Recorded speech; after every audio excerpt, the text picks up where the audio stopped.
Dear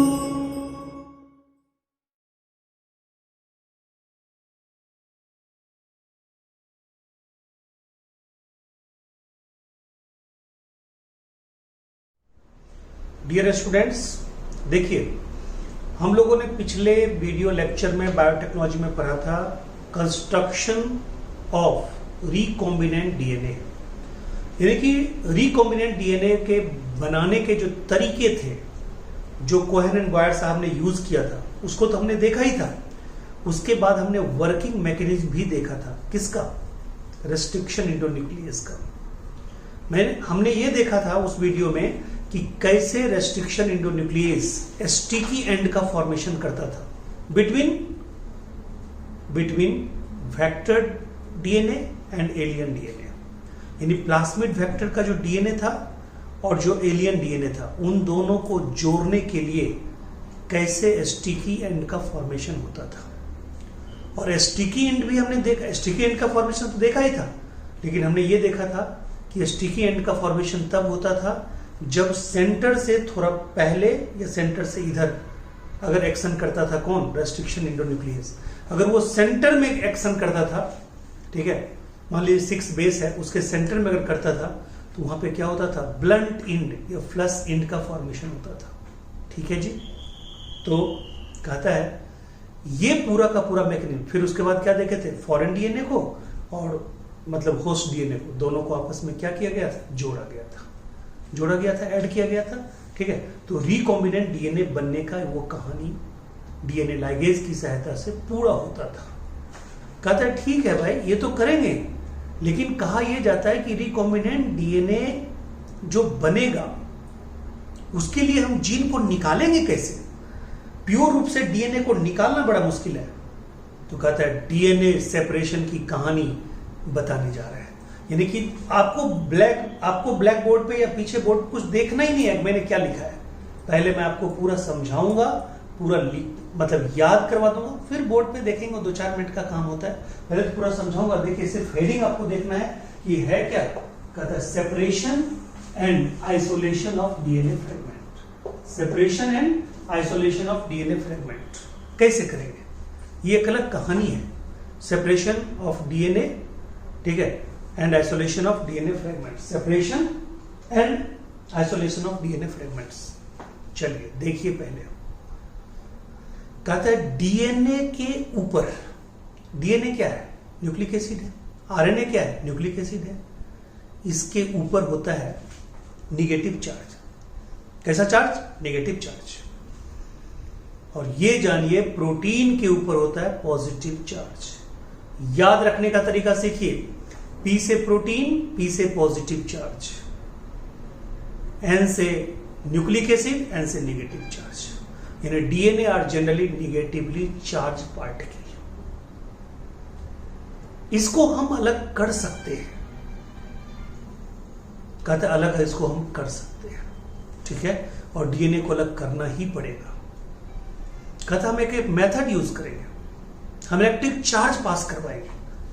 electric charge को पास करवाने के बाद अगर किसी दो अपोजिट चार्ज पार्टिकल को आप अलग करते हैं उसको बोलते हैं इलेक्ट्रोफोरेसिस। क्या बोलते हैं? इलेक्ट्रोफोरेसिस। बट उसके लिए एक मीडियम चाहिए, उसके लिए एक मैट्रिक्स चाहिए। उसमें आप किसी का भी यूज कर सकते हैं। बट कहता है कि आप किसी भी तरह अगर डीएनए को आप अलग कर लेते हैं, फ्रेगमेंट को अलग कर लेते हैं, तो उसको हम लोग बोलते हैं सेपरेशन ऑफ डीएनए। लेकिन अगर जेल का यूज करके अलग करते हैं, इलेक्ट्रिक चार्ज पास करवा के करते हैं, ठीक है, निगेटिवली चार्ज डीएनए को एनोड की तरफ ले जाके करते हैं और पॉजिटिवली चार्ज प्रोटीन को कैथोड की तरफ ले जाके करते हैं, ठीक है, तो उसको हम लोग बोलते हैं जेल इलेक्ट्रोफोरेसिस। यानी ऐसा इलेक्ट्रोफोरेसिस जिसमें आपने क्या किया है? जेल का यूज किया है, मीडियम का यूज किया है, मैट्रिक्स का यूज किया है। और यहां पे सबसे कॉमनली यूज्ड जेल आजकल क्या है जी? ठीक है, बायोटेक में यूज कॉमनली यूज्ड कहता है सबसे कॉमनली यूज जो है वो आपका है एगेरोज। क्या है? एगेरोज। ये एगेरोज कहां से आता है? कहता है ये एगेरोज सीवीड से आता है। What is seaweed? Group of massive long, ठीक है, tree like algae, like sargassum, like Fucus. ये सार्गेसम, ये फ्यूकस, ये सब क्या है जी? ये सार्गेसम, ये फ्यूकस, आपको मैं बता दूं दोनों ब्राउन एल्गी है। दोनों के बारे में यूनिक पॉइंट जानिए। सार्गेसम एस से शुरू होता है और फ्यूकस एस पे खत्म होता है। ये दोनों हैं एस्पोरोफिटिक एल्गी। इन दोनों में स्पोरोफाइट फेज डोमिनेंट होता है। ये दोनों स्पोरोफिटिक एल्गी हैं जी, ठीक है, दोनों स्पोरोफिटिक एल्गी है। क्लियर? कहता है ये दोनों स्पोरोफिटिक एल्गी है। ये मैसिव एल्गी है, ये सीवीड कहलाते हैं, समुद्र का खरपतवार कहलाता है, जबकि है तो एल्गी। इससे निकलता है एगेरोज, जो है क्या? पॉलीसेक्राइड। और मैं आपको बता दूं पॉलीसेक्राइड में भी अगर कोई पूछ देना क्या है तो आपको बताना है, हिम्मत नहीं हारना है, बोलना है ये है गैलेक्टन। ये क्या है? गैलेक्टन, ठीक है। यानी उसमें भी अगर पूछेगा ना तो बोलना है ये है गैलेक्टन। ये क्या है जी? गैलेक्टन। गैलेक्टन का मतलब पॉलीमर ऑफ गैलेक्टोज, गैलेक्टोज, ठीक है जी, गैलेक्टोज। क्लियर हो गया? तो आइए, एनसीईआरटी में भी लिखा हुआ है ये पॉलीसेक्राइड है, बट पॉलीसेक्राइड पूछेगा तो होमोपॉलीसेक्राइड, होमोपॉलीसेक्राइड पूछेगा तो गैलेक्टन। गैलेक्टन का मतलब गैलेक्टोज का पॉलीमर। ओके, चलिए आगे बढ़ते हैं। कहता है उसका यूज करेंगे मीडियम के रूप में, जेल के रूप में यूज करके, तो होगा क्या? सीविंग इफेक्ट वहां पे होता है। वहां पे लार्ज पोर के द्वारा, ठीक है, मतलब लार्ज साइज का हो जाएगा। जिसका साइज छोटा है वो, मतलब जिसका साइज छोटा है वो जल्दी जल्दी चला जाएगा, फास्ट, मतलब फास्ट वे में जाएगा। जिसका साइज बड़ा है वो धीरे धीरे जाएगा, बहुत नहीं भी जाएगा। तो इस तरह से सेपरेट होके डीएनए, जेल के ऊपर में डीएनए का बीड्स आ गया। बट आपको दिखाई कैसे पड़ेगा? कहता है सिंपल लाइट में, सिंपल लाइट में, विजिबल लाइट में आप डीएनए को देख नहीं सकते। You can't visualise DNA in simple light, visible light and without staining, ठीक है। आपने पहले किसका यूज किया है? आपने पहले, ठीक है, यूज किया है जेल का, एगेरोज जेल का। अब आप किसका यूज करेंगे मालूम है? स्टेन का। वो स्टेन का नाम है इथिडियम ब्रोमाइड। क्या नाम है जी? Ethidium bromide. ये याद रखिएगा, यहां पे पहले स्टेन करो, फिर एक्सपोजर लाइट में उसको देखो। तो कहता है पहले स्टेन करेंगे, यानी कि पहले आप ब्यूटी पार्लर वगैरह में तैयार श्यार होके कहीं से सैलून से निकलते हैं, लड़का हो या लड़की, किसी पार्टी में अगर जाना है तो पहले आप सज धज के निकलते हैं। और आजकल लड़कियों से ज्यादा पैसे खर्च करते हैं बालों पे लड़के। आप उनकी डिजाइन देख लीजिए, आप अलग अलग ढंग से, ठीक है, छत्ते की तरह, ठीक है, पता नहीं क्या क्या डिजाइन आप लोग करते हो, हीरो बने हुए हो यार, ठीक है, जबरदस्त। चलो कोई बात नहीं, यही जमाना है महफिल लूटने का, लूटो, सब लूटता है, ठीक है। तो लड़के हो या लड़की, आजकल फैशन में कोई किसी से पीछे नहीं है एकदम। मैं तो कहता हूं जितनी मर्जी फैशन कर ले, डॉक्टर बन जा, उसके बाद और फैशन में चार चांद लगा देंगे भगवान। स्टेथोस्कोप लगा के बाल में क्या बोलते हैं, स्ट्रेटनिंग रिबॉन्डिंग करके निकलोगे ना, कहेगा सर कोई देखो स्टाइल में तो जा रही है लड़की, ठीक है, डॉक्टर जा रही है। लड़का भले ऊपर में कुछ लिखवाए हुए है, छत्ता लगाए हुए है, पूरा ऐसे करके सोदार, यहाँ पे लाइनिंग, यहाँ पे, कहेगा डॉक्टर जा रहा है यार, बहुत बड़ी बात है। ये देखो, कभी मान लो हॉस्पिटल से लेट निकले, बहुत जल्दबाजी में, स्टेथोस्कोप लगाए हुए हैं, सब्जी लाने जाओगे, दे देगा 2 किलो आलू, देखे डॉक्टर साहब एक दवाई लिख दीजिए, कितनी खुशी होगी आपको कि यार मैं दवाई लिख रहा हूँ किसी का, ठीक है। तो ये बहुत बड़ी बात है। मतलब आप देख रहे हो, डॉक्टर को सेकेंड गॉड कहा जाता है, और है भी। कि कोरोना काल में क्या है डॉक्टर कहने की जरूरत नहीं है। अब देखो आप अगला पॉइंट कहता है क्या करेंगे आप, डीएनए बीड्स जो सेपरेट हुआ है जेल इलेक्ट्रोफोरेसिस के द्वारा, उसको आप विजुअलाइज नहीं कर सकते हो किसमें, ठीक है, सिंपल लाइट में, विजिबल लाइट में, और बिना स्टेनिंग के नहीं। तो कहता है पहले स्टेन करो फिर उसको देखो। तो स्टेन करेंगे किसके द्वारा, इथिडियम ब्रोमाइड के द्वारा, और फिर देखेंगे किसके द्वारा, अल्ट्रा वायलेट रेडिएशन के द्वारा। जब वो दिख जाएगा तो फिर उसको जेल के मीडियम से उसको अलग करेंगे। उस प्रोसेस का नाम है इल्यूशन। क्या नाम है जी, इल्यूशन। उस प्रोसेस का नाम है इल्यूशन। और इल्यूशन होने के बाद क्या करेंगे जी, उसको प्योरेस्ट फॉर्म में निकाल के और तब उसको रिकॉम्बिनेंट डीएनए टेक्नोलॉजी के द्वारा, प्योरेस्ट फॉर्म में निकाल के तब उसको रिकॉम्बिनेंट डीएनए के बनाने में यूज में लाएंगे। क्लियर है पॉइंट, ठीक है। अब चलते हैं थोड़ा सा देखते हैं क्या है, ठीक है। अब आइए, कुछ नहीं है। Separation and isolation of DNA fragments क्या है भाई, कहता है cutting of DNA by restriction endonuclease. सबसे पहले क्या करेंगे जी, कटिंग ऑफ डीएनए करेंगे। बताए हुए उसके लिए जाएंगे, मॉलिक्यूलर सीजर बताए हुए, मॉलिक्यूलर स्कैपल बताए हुए। क्या है भाई, रेस्ट्रिक्शन इंडोन्यूक्लियस, जो मर्जी आप यूज कर लो, ठीक है। रेस्ट्रिक्शन इंडोन्यूक्लियस कहता है तब क्या बनेगा, फ्रेगमेंट ऑफ डीएनए बनेगा जी, फ्रेगमेंट ऑफ डीएनए बनेगा। ये फ्रेगमेंट ऑफ डीएनए जो बन रहा है, ठीक है, कहता है ये fragment of DNA can be separated by technique called gel electrophoresis, ठीक है। Since DNA fragments are negatively charged molecule. पहले बता दी है सारी कहानी, बस हम लैंग्वेज पढ़ रहे हैं, ठीक है। Since DNA fragments are negatively charged molecule, hence they can be separated by forcing them to move towards the anode under an electric field, under an electric field, okay, through a medium और matrix.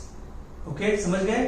यानी वही कहता है most commonly used matrix is agarose. Agarose is the galactan, polymer of galactose कहा जाता है। Agarose is the natural polymer extracted from seaweeds.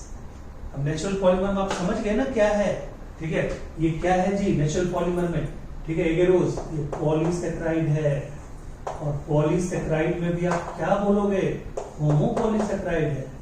होमोपॉलीसेक्राइड में भी क्या बोलोगे डियर, ठीक है, गैलेक्टन है, गैलेक्टोज का पॉलीमर है। और गैलेक्टोज का फार्मूला वही होता है जो ग्लूकोज और फ्रुक्टोज का होता है, C6H12O6। इसका भी वही होता है फार्मूला गैलेक्टोज का। This is also monomer, monosaccharide, ठीक है।